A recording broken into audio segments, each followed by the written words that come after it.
What's up? Today we're talking about lease negotiations, particularly in retail and office space. So it's not like a lease for a residential property where there's pretty much very little room for negotiation. And the lease is a boilerplate lease with maybe 2 or 3 pages at the most.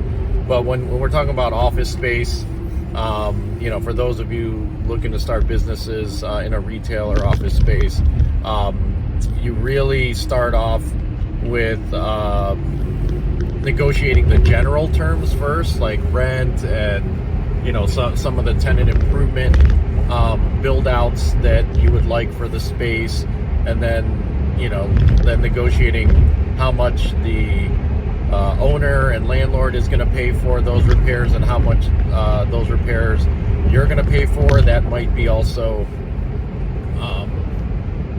financed into the rent rate. So when you get a rent rate, it's usually conveyed in a rate per square foot, and that's an annual rate. So if it's 1,000 square feet and it's $10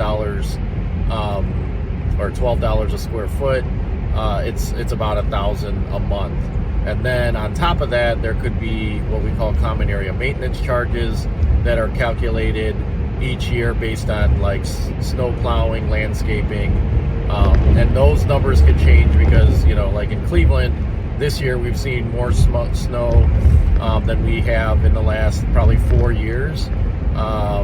We know this because we manage properties and we know how many times the snow plows come out. So that will factor into that cost, and then electricity for your parking lots, security, stuff like that.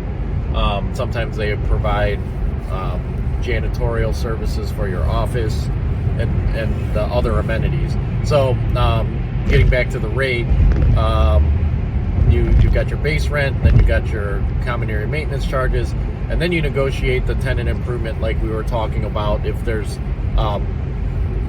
it's more involved.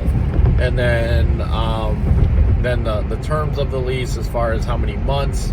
In Cleveland, most of the time office space is going to require 3 if not 5 years, more likely 5-year lease for most offices, because they're putting in capital to outfit the office, and if you're going to leave in 3 years, it's hard for an owner landlord to make any money off of that. So they're going to require that you do a 5-year lease.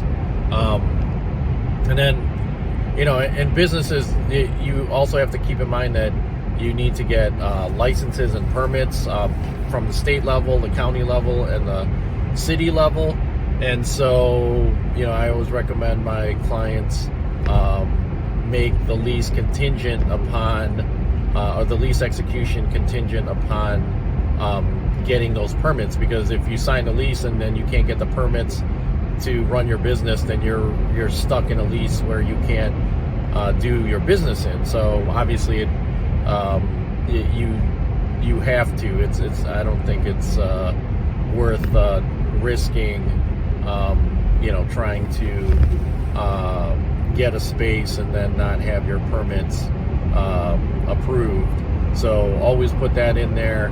And then you just continue to go back and forth with the landlord. You use a letter of intent. So it's not a formal lease, but it just outlines the major terms of the lease. And then you go back and forth on that, and then a letter of intent is signed, and then they get the lawyers involved to draw up the formal lease. It's not a boilerplate lease. It's very specific to your particular business, your particular space, and the landlord situation with you in this space. So you're basically becoming partners. They're providing the space. You're gonna run your business through their building. And so there's a lot of back and forth. So don't think that you can get a lease done in let's say 30 days. Maybe if you get quick response, but I've seen these leases take 3 to 4 months, from letter of intent all the way to actual lease execution.